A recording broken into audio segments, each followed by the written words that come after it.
আজকের আমাদের আলোচনার আলোচ্য প্রসঙ্গ তুলসী।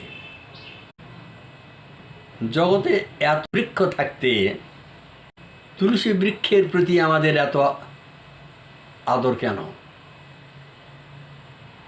যে কোনো পূজা পার্বণে তথা গৌর গোবিন্দের পূজা ও ভোগে তুলসী ছাড়া হয় না, এ সম্পর্কে আমাদের জানার বিশেষ প্রয়োজন বা কৌতূহল। তাই আজকে আমরা এই তুলসী সম্পর্কে জানব। এই তুলসী পূর্বে বৈকুণ্ঠে ভগবানের পার্ষদ বা গোপী ছিলেন। একদিন নিভৃতে কৃষ্ণের সঙ্গে বিলাস বা সেবাকর্মের ইঙ্গিত শ্রীমতী রাধারানী বুঝতে পেরে সেই তুলসী গোপীকে অভিসম্পাত করে, তুলসী তুই এক্ষুনি মর্তধামে মানবকুলে জন্মগ্রহণ কর। এই অভিসম্পাত দেওয়ার সঙ্গে সঙ্গে তুলসী অঝরে কাঁদতে শুরু করে, কারণ চিরজীবনের মতন গোলকপতি ভগবানের সঙ্গসুখ হারানোর কারণে। ভগবান শ্রীকৃষ্ণ তুলসীকে সান্ত্বনা দিয়ে বলে, তুলসী, মর্তধামে মানবকুলে জন্মগ্রহণ করলেও তুই সাধনার বলে নারায়ণকে প্রতিরূপে পাবি, তুই শান্ত হ। এই অভিসম্পাত দেওয়ার কালে অভিসম্পাত কিন্তু ব্যর্থ হয় না। অভিসম্পাত ভগবানকে দিলেও লাগে। এ মর্মে তুলসী মর্তধামে ধর্মধ্বজের কন্যা মাধবীর গর্ভমাঝে কার্তিক পবিত্র দামোদর মাসে মানবকুলে জন্মগ্রহণ করে। বৈকুণ্ঠের তুলসী এবার মর্তধামে দ্বিতীয় তুলসী নামে পরিচিত হলেন। এবার এনার নাম তুলসী রাখলেন কেন? কারণ তুলসীর রূপে জগৎ আলোকিত হলো। তার পরিবারবর্গ তথা এলাকাবাসী তুলসীর রূপ দর্শন করে রূপের উপমার ফলে তিনার নাম রাখলেন তুলসী। এই তুলসী আস্তে আস্তে বড় হতে শুরু করল। বড় হলে তিনি গৌর গোবিন্দের সেবাকর্মে রত হলেন। অপরদিকে শ্রীমতী রাধারানী শ্রীরামকেও অভিসম্পাত করেছিলেন। এই শ্রীরাম দৈত্যকুলে শঙ্খচূড় নামে মর্তধামে জন্মগ্রহণ করে। এই শঙ্খচূড় 1,00,000 বৎসর ব্রহ্মার সাধনা করার পর ব্রহ্মা তাকে দর্শন দেয়। ব্রহ্মা দর্শন দিয়ে বলে, শঙ্খচূড়, তোমার স্তবে তোমার সাধনায় আমি তুষ্ট হয়েছি, তুমি ইচ্ছানুযায়ী বর প্রার্থনা করো, তোমাকে আমি বর দেব। তখন শঙ্খচূড় অমরত্ব বর প্রার্থনা করলেন। ব্রহ্মা তথাস্তু বলে অমরত্ব বর প্রদান করলেন, কিন্তু মাঝখানে একটা ফাঁকা রাখলেন। কেমন? তুমি আজীবন অমর হয়েই থাকবে, তবে তোমার স্ত্রী যেদিন সতীত্ব নষ্ট হবে সেদিন তোমার মৃত্যু অনিবার্য। শঙ্খচূড় ব্রহ্মার অমরত্ব লাভ করার পরিপ্রেক্ষিতে তিনি পরবর্তীকালে তুলসীকে বিবাহ করেন আর দেবতাদের উপর অমানসিক অত্যাচার শুরু করে দিলেন। এমনকি দেবরাজ ইন্দ্রকে পরাজিত করে স্বর্গরাজ্য অধিকার করে নিলেন। দেবতাগণ আশ্রয়হীন হয়ে বন জঙ্গলে আশ্রয় নিলেন। তারপর সমস্ত দেবগণ একত্রিত হয়ে ব্রহ্মার নিকটে গিয়ে তাদের করুণ চিত্র তুলে ধরলেন। ব্রহ্মা সকল দেবগণকে সঙ্গে করে নিয়ে দেবাদিদেব মহাদেব শিবের কাছে গেলেন। শিবকে সঙ্গে করে নিয়ে বৈকুণ্ঠপতি বিষ্ণুর কাছে উপস্থিত। বিষ্ণুর শ্রীপাদ পদ্মে দেবতাগণের দুর্দশার কাহিনী তুলে ধরলেন। বিষ্ণু এদের দুঃখের কথা শ্রবণ করে মৃদুমন্দ একটু হাসলেন। তারপরে তাদের আশ্বাস বাণী দিলেন, যাও, তোমাদের মঙ্গলামঙ্গলের জন্য অচিরেই আমি ব্যবস্থা গ্রহণ করব। অতঃপর দেবগণ সরে আসলেন আর শিবকে আদেশ করলেন, তুমি শূলহস্তে শঙ্খচূড়ের সঙ্গে যুদ্ধ ঘোষণা করো। তাকে বলো, দেবতাদের রাজ্য যদি তারা ফিরে দেয় তাহলে যুদ্ধ হবে না, আর রাজ্য ফিরে না দিলে যুদ্ধ অবশ্যম্ভাবী। মহাদেব শঙ্খচূড়কে বিষ্ণু কর্তৃক বাক্য শ্রবণ করালে শঙ্খচূড় অস্বীকার করে। তখন তার সত্তার সঙ্গে মহাদেবের যুদ্ধ হয়। সেই যুদ্ধে দেবাদিদেব মহাদেব শঙ্খচূড়কে পরাজিত বা নিহত করতে পারলেন না, কারণ ইনার কাছে কৃষ্ণ কবচ ছিল। বিষ্ণু জানতে পেল এর কাছে কৃষ্ণ কবচ থাকার পরিপ্রেক্ষিতেই একে যুদ্ধে পরাজিত করতে পারলেন না দেবাদিদেব। তাই বিষ্ণু ব্রাহ্মণ মূর্তি ধারণ করে শঙ্খচূড়ের নিকট হতেই ওই কবচটি হরণ করে নিলেন।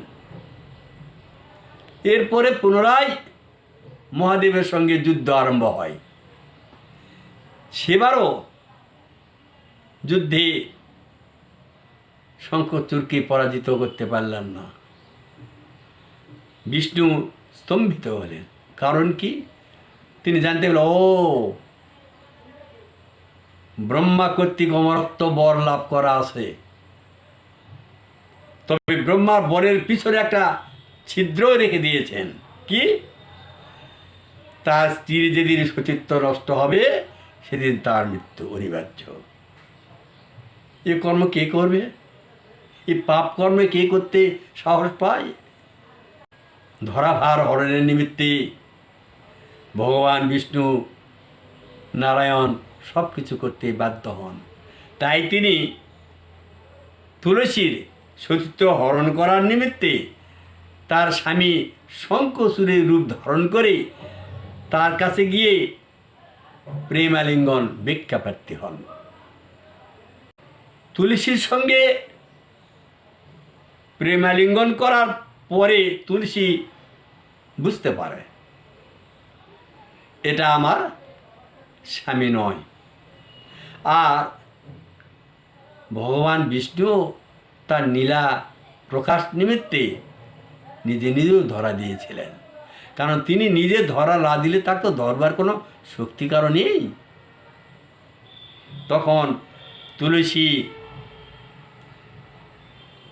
বিষ্ণু নারায়ণকে অভিসম্পাত করে, তোমার এই জঘন্যতম কারণে আমি তোমাকে অভিসম্পাত করছি, তুমি পাথর হয়ে যাও। এবার নারায়ণ শিলারূপে পরিণত হলেন। উদ্য আমাদের নারায়ণ শিলারূপে তিনি পূজিত। সেই বিষ্ণু তখন তুলসীকে বলে, তুলসী তুমিও এ দেহ ত্যাগ করো, তোমার দেহ হতেই গণ্ডকী নদীর সৃষ্টি হবে, আর তোমার এই কেশ পাশ হইতে মত্তধামে তুলসী বৃক্ষে জন্ম নিবে। সেই কারণে আমাদের তুলসী বৃক্ষ ওই সেই তুলসীরই কেশ পাশ হতে সৃষ্টি। তিনি আরো বর লাভ করেছিলেন, মানব জাতি তোমাকে শ্রদ্ধা করবে। এই হিসাবে তুলসীর আমাদের এত কদর বা সম্মান। তুলসী কাননং যত্র যত্র পদ্মবনানী চ পুরাণং পঠনং যত্র তত্র সন্নিহিত হরি।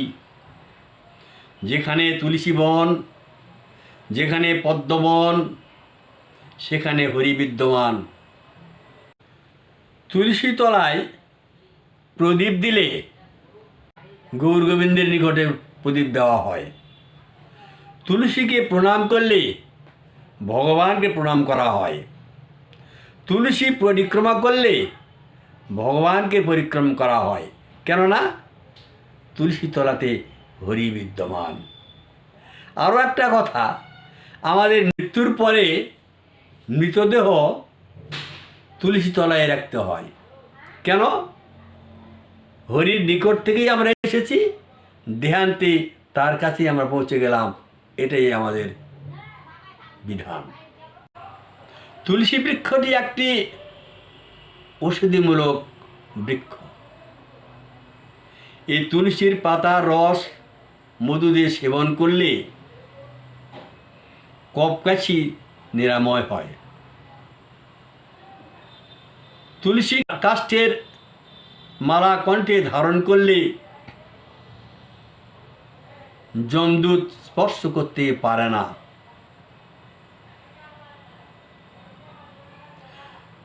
তিলক মাটির অভাবে, গঙ্গা মৃত্তিকার অভাবে তুলসী তলার মাটি দিয়েও তিলক রচনা করে দ্বাদশ সঙ্গে ধারণ করার বিধান গুরু বৈষ্ণবেরা বলে থাকেন। তুলসী কাষ্ঠের মালা আমাদের বৈষ্ণব জগতের বা গৌরীয় বৈষ্ণবদের পরিধেয় বিষয়।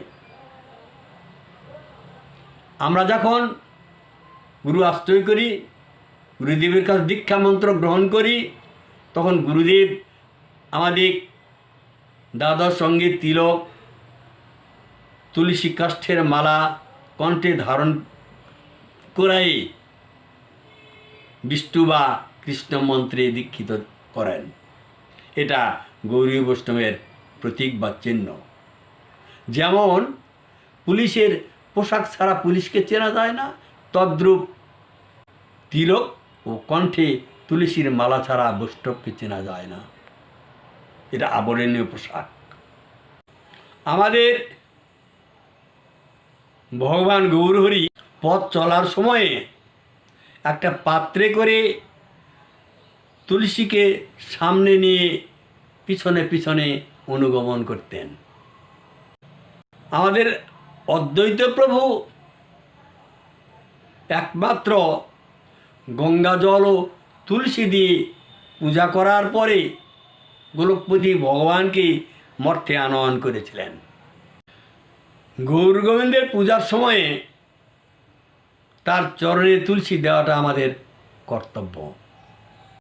এই তুলসী 56 ভোগ 36 ব্যঞ্জন, তুলসী ছাড়া প্রভু না করে গ্রহণ। তুলসী ছাড়া গৌর গোবিন্দের ভোগ হয় না। এই তুলসী চয়নের বিধি নিয়ম, কোন কোন দিন তুলসী পত্র চয়ন করতে হয় এ সম্পর্কে আমার জানার প্রয়োজন। পূর্ণিমা, অমাবস্যা, দ্বাদশী ও সংক্রান্তিতে তুলসী পত্র চয়ন করা নিষিদ্ধ। এছাড়াও তৈলাক্ত গায়ে স্নানের পর আর্দ্র কাপড়ে দুপুরে, রাত্রিতে, সকালে বাসি কাপড়ে তুলসী তলা বা তুলসী স্পর্শ করা নিষিদ্ধ। বাসি কাপড়ে তুলসী চয়ন করলে হরির মস্তকে আঘাত করা হয়। সুস্থ বা পবিত্র অবস্থায় তুলসী তলা গমন করে হাতে 3টা তালি দিয়ে কৃষ্ণনাম করতে করতে একটা একটা করে তুলসী পত্র চয়ন করা বিধান। তুলসী চয়ন করার পরে মনে মনে তুলসীর নিকটে ক্ষমা প্রার্থনা করতে হয়। তোমার শরীরে আঘাত করি, তোমার পত্র চয়ন করলাম, গৌর গোবিন্দের সেবার কাজে লাগবে, তুমি আমাকে ক্ষমা করে দিও। যদি কোনো ব্যক্তি জীবনে কোনো দিন তীর্থ পর্যটনে যাননি, কোনো দিন হরিগুণগান কীর্তন করেননি, এরকম মহাপাপী ব্যক্তিও যদি মৃত্যুর পর তার মৃতদেহটি তুলসী কাষ্ঠের দ্বারা দাহন করা হয় অথবা অন্যান্য কাষ্ঠের মধ্যে 1 খণ্ড তুলসী কাষ্ঠ দিয়ে দাহন করা হয়, তাহলে কোটি পাপের পাপী হলেও তিনি পাপমুক্ত হয়ে পরিত্রাণ লাভ করেন। এটা ভজনমালা গ্রন্থে লিপিবদ্ধ আছেন। এই তুলসীকে স্মরণ করে যদি 1,16 নাম 32 অক্ষর হরিনাম জপ করা হয়, তাহলে অশেষ কল্যাণ সাধন হয়। আমরা এই তুলসী সম্পর্কে আস্বাদন করলাম। আজকের আলোচ্য বিষয় এই পর্যন্ত। আগামীতে গৌর হরির কৃপা হলে আবার সঙ্গসুখ লাভ করতে পারব, এই বলে আমি আমার পাঠের বিষয়বস্তু বিশ্রাম দিলাম। হরে কৃষ্ণ কৃষ্ণ কৃষ্ণ হরে হরে, হরে রাম রাম রাম হরে হরে।